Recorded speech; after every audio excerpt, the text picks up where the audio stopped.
Hello every one, എല്ലാവർക്കും നമ്മുടെ പുതിയൊരു വീഡിയോയിലേക്ക് സ്വാഗതം. അപ്പോൾ എല്ലാവരും വെനീസിനെ കുറിച്ച് കേട്ടിട്ടുണ്ടാവും അല്ലേ? നമ്മുടെ ലണ്ടനിൽ സ്ഥിതി ചെയ്യുന്ന മറ്റൊരു വെനീസിനെ കുറിച്ചുള്ള കാഴ്ചകളാണ് നമ്മൾ ഇന്ന് എക്സ്പ്ലോർ ചെയ്യാൻ പോകുന്നത്. ലണ്ടൻ പാഡിംഗ്ടൺ സ്റ്റേഷൻ്റെ അടുത്ത് കിടക്കുന്ന കനാലുകളും കായലുകളും ചേർന്ന ഒരു സ്ഥലത്തിൻ്റെ പേരാണ് ലിറ്റിൽ വെനീസ്. അപ്പോൾ ആദ്യമായിട്ട് നമ്മുടെ ചാനൽ കാണുന്നവരാണെങ്കിൽ ഷെയർ ചെയ്യുക, ലൈക്ക് ചെയ്യുക, സബ്സ്ക്രൈബ് ചെയ്യുന്ന കാര്യം പരിഗണിക്കുക. അപ്പോൾ നമുക്ക് എന്തായാലും വീഡിയോയിലേക്ക് പോകാം. നമ്മളിപ്പോൾ ഉള്ളത് പ്രശസ്തമായ ലണ്ടൻ പാഡിംഗ്ടൺ സ്റ്റേഷനിലാണ്. ഇവിടെ നിന്നാണ് നമ്മുടെ യാത്ര തുടങ്ങുന്നത്. പാഡിംഗ്ടൺ സ്റ്റേഷനെ കുറിച്ച് പറയുകയാണെങ്കിൽ നമ്മൾ ഒത്തിരി മൂവികളിലൊക്കെ കണ്ട ഒരു സ്റ്റേഷനാണ് പാഡിംഗ്ടൺ സ്റ്റേഷൻ. അപ്പോൾ എല്ലാവർക്കും മനസ്സിലാകാനാണെങ്കിൽ ഹാരി പോട്ടറിൻ്റെ ഒത്തിരി സീൻസൊക്കെ ഷൂട്ട് ചെയ്തത് നമ്മുടെ പാഡിംഗ്ടൺ സ്റ്റേഷനിൽ നിന്നാണ് കേട്ടോ.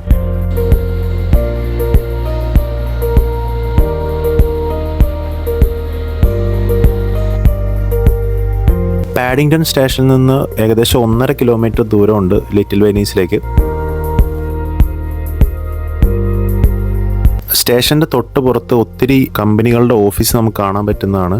അപ്പോൾ ഇതൊരു ബിസിനസ് സെൻ്ററാണ് പാഡിംഗ്ടൺ എന്ന് പറയുന്നത്.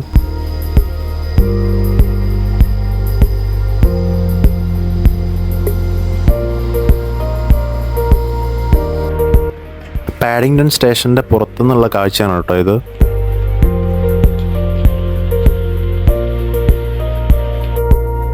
അങ്ങനെ നമ്മൾ ലിറ്റിൽ വെനീസിൻ്റെ കനാലുകളുടെ അടുത്തേക്ക് എത്തിക്കൊണ്ടിരിക്കുകയാണ് കേട്ടോ. അപ്പോൾ നമ്മുടെ മുമ്പിൽ കാണുന്നതാണ് 2019 പണി കഴിപ്പിച്ച ബ്രണൽ ബിൽഡിംഗ്. ഇത് പാഡിംഗ്ടണിലെ തന്നെ ഒരു പ്രധാന ലാൻഡ്മാർക്കാണ്. അപ്പോൾ ഒത്തിരി ഓഫീസുകൾ, അതുപോലെ തന്നെ നല്ലൊരു ആർക്കിടെക്ചറൽ വർക്കാണിത്. അതും ബോട്ടിലുള്ള റെസ്റ്റോറൻറ്റ്സും കാര്യങ്ങളൊക്കെ ആയിട്ട് നല്ലൊരു വൈബ്രൻ്റ് മൂഡാണ്.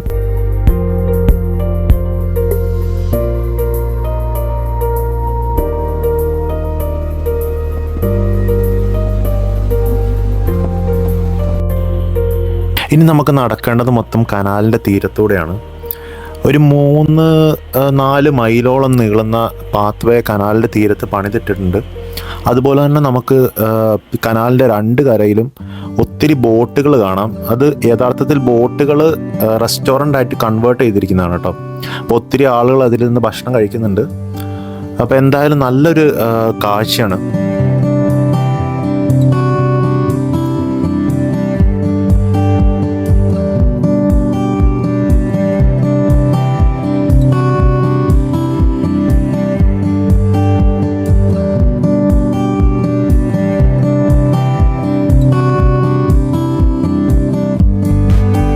ഇനി നമുക്ക് റോഡ് ക്രോസ് ചെയ്യണം. അപ്പോൾ അണ്ടർഗ്രൗണ്ടിൽ കൂടെ ആയതുകൊണ്ട് തന്നെ നമുക്ക് ട്രാഫിക്കിൽ വെയിറ്റ് ചെയ്യാതെ റോഡ് ക്രോസ് ചെയ്യാൻ പറ്റും കേട്ടോ.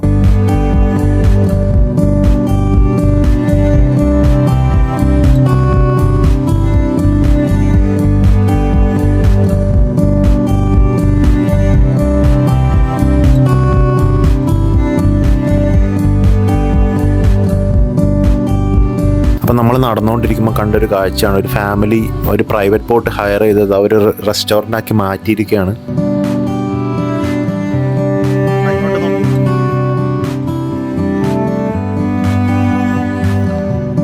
അതുപോലെ തന്നെ പാത്വേയുടെ വശങ്ങളിലായി നമുക്ക് പാർക്കുകൾ ഒത്തിരി കാണാൻ കഴിയുന്നതാണ്. അതിൽ പ്രൈവറ്റ് പ്രോപ്പർട്ടിയും ഉണ്ട്, അതുപോലെ തന്നെ പബ്ലിക് പാർക്കുകളും ഉണ്ട്.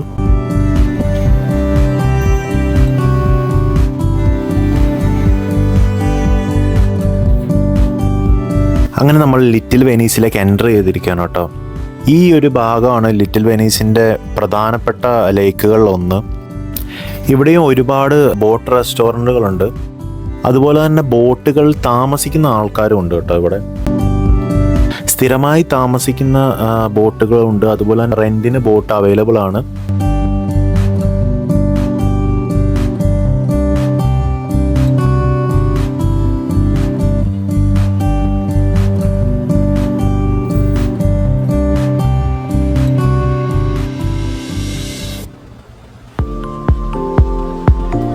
വെനീസിൻ്റെ അത്രയും കനാലുകളില്ലെങ്കിലും അതിൻ്റെ ഒരു ചെറിയ മാതൃക നമുക്കിവിടെ കാണാൻ കഴിയുന്നതാണ്. അതുപോലെ തന്നെ ലിറ്റിൽ വെനീസ് തൊട്ട് കാംഡൺ മാർക്കറ്റ് വരെ ബോട്ട് സർവീസ് നടത്തുന്ന ഒത്തിരി ആളുകളുണ്ട്.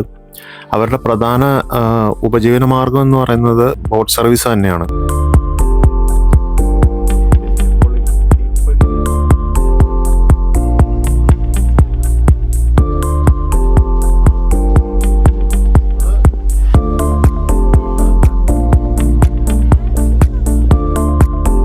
സമ്മർ ടൈമാണ് ആളുകൾ പ്രധാനമായും വിസിറ്റ് ചെയ്യാൻ വരുന്നത്. അതുകൊണ്ട് തന്നെ ജൂൺ മുതൽ ഓഗസ്റ്റ് വരെയുള്ള മാസങ്ങളിൽ നല്ല തിരക്കായിരിക്കും.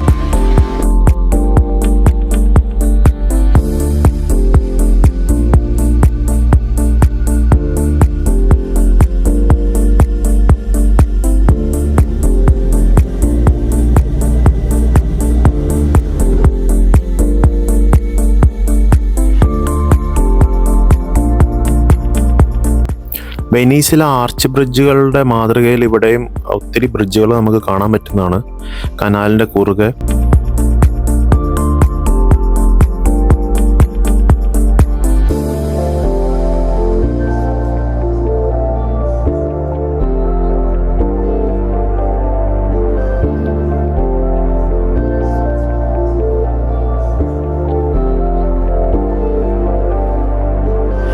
യൂറോപ്പിൻ്റെ പല ഭാഗങ്ങളിൽ നിന്നുള്ള ടൂറിസ്റ്റുകൾ നമുക്ക് ഈ മാസങ്ങളിൽ ഇവിടെ കാണാൻ പറ്റുന്നതാണ്.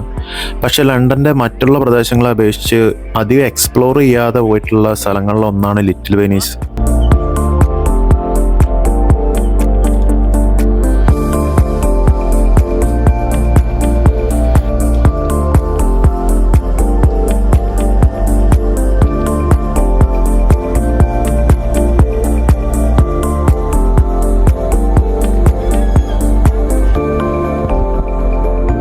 ഈ ഭാഗത്തുള്ള കഫേകളെല്ലാം തന്നെ ബോട്ടുകൾ കൺവേർട്ട് ചെയ്തിട്ടുണ്ടാക്കിയതാണ് കേട്ടോ. നമുക്കല്ലാതെ ബിൽഡിങ്ങിലുള്ള കഫേകൾ ഒന്നും തന്നെ ഈ ഭാഗത്ത് കാണാൻ പറ്റുന്നതല്ല.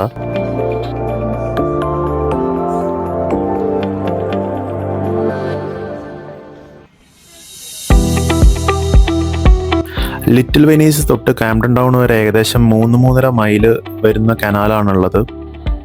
നമുക്ക് നടന്നു എക്സ്പ്ലോർ ചെയ്യാം. അതുപോലെ തന്നെ ബോട്ട് സർവീസും അവൈലബിൾ ആണ്. ഞങ്ങൾക്കിന്ന് സമയം കുറവായതുകൊണ്ട് തന്നെ നമ്മൾ ബോട്ട് സർവീസാണ് ചൂസ് ചെയ്തത്. ഒരാൾക്ക് 18 പൗണ്ടാണ് അഡൾട്ടിന് ചാർജ് വരുന്നത്. ഏകദേശം നാട്ടിലെ ഒരു 1800 രൂപ വരും കേട്ടോ.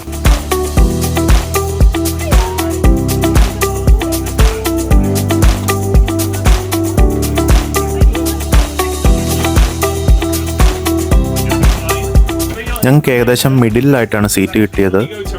ബോട്ടിൻ്റെ ഓപ്പറേറ്റേഴ്സ് യാത്രയെ കുറിച്ചുള്ള കാര്യങ്ങളൊക്കെ നമുക്ക് വിവരിച്ചു തരുന്നുണ്ട്. 45 മിനിറ്റ് നീളുന്ന യാത്രയാണ് കാംപ്ടൺ മാർക്കറ്റ് വരെ.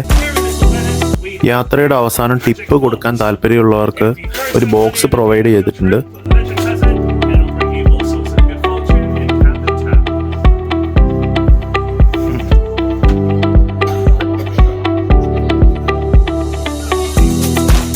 ഇതുപോലെ തന്നെ ഗ്രൂപ്പ് ടൂർ ഓപ്പറേറ്റ് ചെയ്യുന്ന കമ്പനികളും ഉണ്ട്. നമ്മുടെ സീറ്റിംഗ് എന്ന് പറയുന്നത് വാട്ടർ ലെവലിന് താഴെയാണ് കേട്ടോ. അതുകൊണ്ട് തന്നെ ഒരു വെറൈറ്റി കാഴ്ചയാണ് നമുക്ക് ബോട്ടിൽ ഇരിക്കുമ്പോൾ കാണാൻ പറ്റുന്നത്.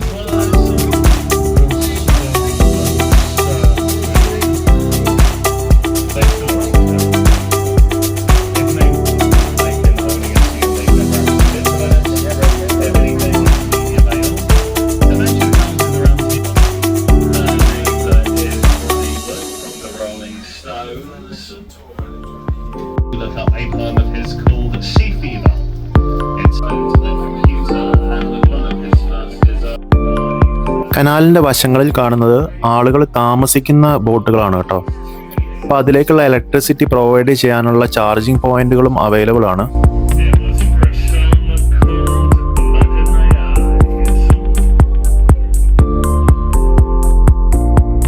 നമ്മളൊരു ബ്രിഡ്ജിലേക്ക് അടുത്തുകൊണ്ടിരിക്കുകയാണ് കേട്ടോ.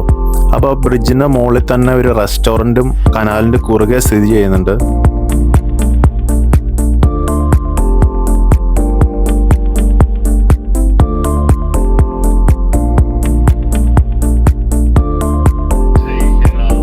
ആയിരത്തി 1800-കളിൽ സിറ്റിയിൽ കൂടെയുള്ള ചരക്ക് നീക്കത്തിന് വേണ്ടി ബിൽഡ് ചെയ്ത കനാലുകളാണിത്.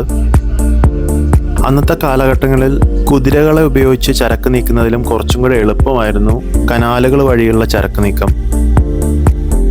അതുപോലെ തന്നെ 1-ാം ലോക മഹായുദ്ധ സമയത്ത് എനിമി പ്ലെയിൻസ് തേംസ് നദിയാണെന്ന് വിചാരിച്ച് തെറ്റിദ്ധരിക്കപ്പെട്ട് ബോംബിട്ട് തകർത്ത് കളഞ്ഞ സ്ഥലമാണ് ലിറ്റിൽ വെനീസ്. 2-ാം ലോക മഹായുദ്ധത്തിന് ശേഷമാണ് നമ്മൾ ഇന്ന് കാണുന്ന രീതിയിലേക്ക് ഇത് ബിൽഡ് ചെയ്തത്. ഏകദേശം 150 വർഷം മുമ്പ് പണിതത് കൊണ്ട് തന്നെ കനാലിന് വീതി വളരെ കുറവാണ്. നമ്മളിപ്പോൾ ഒരു ടണലിലേക്ക് എൻ്റർ ചെയ്യാൻ പോവാണ് കേട്ടോ. അപ്പോൾ ഓപ്പോസിറ്റ് സൈഡിൽ നിന്ന് ഒരു ബോട്ട് വരുന്നത് കൊണ്ട് തന്നെ നമ്മുടെ ബോട്ട് ഇവിടെ വെയിറ്റ് ചെയ്യുകയാണ്.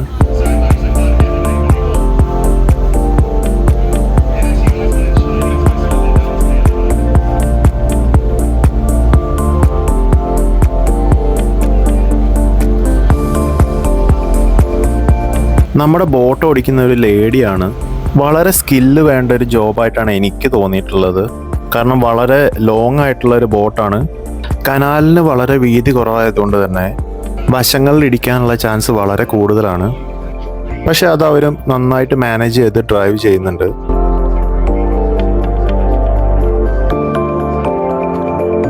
കനാലിൻ്റെ വശങ്ങളിലായി കാണുന്നത് പല സെലിബ്രിറ്റികളുടെയും വില്ലകളാണ്.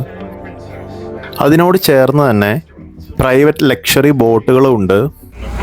നമ്മൾ ഈ കാണുന്നത് ഒരു ചൈനീസ് ഫ്ലോട്ടിംഗ് റെസ്റ്റോറൻ്റ് ആണ്.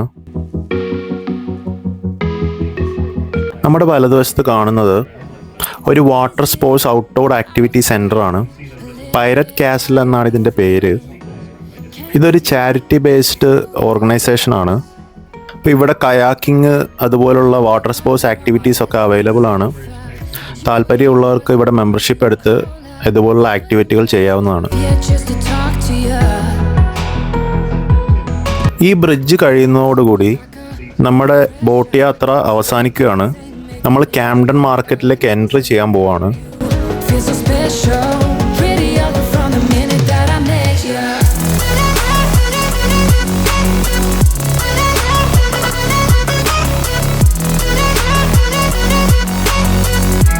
ഈ ഒരു ഏരിയനെ നമ്മൾ ക്യാംഡൻ ലോക്ക് എന്നും പറയാറുണ്ട്.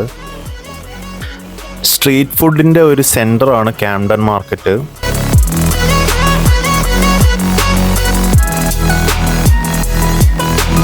വേൾഡിൻ്റെ പല ഭാഗത്തു നിന്നുള്ള സ്ട്രീറ്റ് ഫുഡ് ഇവിടെ അവൈലബിൾ ആണ്.